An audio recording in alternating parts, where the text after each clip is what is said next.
तुम एक कंपनी में काम करते हो और उस कंपनी में किसी काम को लेके कोई आइडिया मांगा गया और तुमने भी आइडिया दिया, तुम्हारे दोस्त ने भी आइडिया दिया, दोनों का आइडिया रिजेक्ट हुआ। तुम्हारे दोस्त को इससे कोई फ़र्क नहीं पड़ा, लेकिन तुम्हें बुरा लग रहा है कि तुम्हारा आइडिया रिजेक्ट हो गया। यहाँ क्या है, तुमने अपनी उस बात को पर्सनल ले लिया गया। तुम्हारा आइडिया अलग चीज़ है, लेकिन तुमने उसको सोच लिया कि तुम्हारे आइडिया को नहीं बल्कि तुम्हें रिजेक्ट कर दिया गया। यहीं से होती है ईगो की शुरुआत, जहाँ मैं आता है कि मेरे साथ ये ऐसा क्यों हुआ, मुझे क्यों रिजेक्ट कर दिया गया। इसलिए नीचे कहते हैं कि ego says I am, life says become. जहाँ ईगो एक चीज़ को पकड़ लेता है, कंट्रोलेशन में आ जाता है, वो चीज़ों को कंट्रोल करने की कोशिश करता है।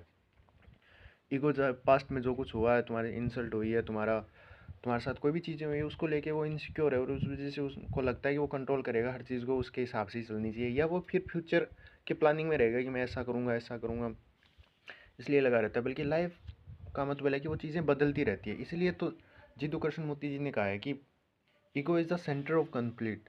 तुम्हारा ईगो है वो तुम्हारे सारी प्रॉब्लम की जड़ वही है कि तुम चीज़ों को फिर देखना छोड़ देते हो, तुम उसको कंट्रोल में ये कर लेते हो कि मेरी वजह से हुआ है, मैंने किया है, मेरे साथ ही क्यों होता है। तुम उसको अपने ऊपर ले लेते हो। लेकिन ईगो को जब तुम छोड़ के दुनिया देखोगे, तुम्हें अलग नज़र में नज़र आएगी। तुम्हें अवेयर रह के सोचना है कि जो कुछ हो रहा है वो तुम्हारे बस में नहीं है, तुम्हारे बस में है कि खुद को तुम कितना शांत रख सकते हो। तुम चीज़ों को अवेयर होकर देखना शुरू करो। ईगो तुम्हें मैं में लेके जाएगा और अवेयरनेस तुम्हें चीज़ों को मैं को हटा के देखना शुरू करवाएगी।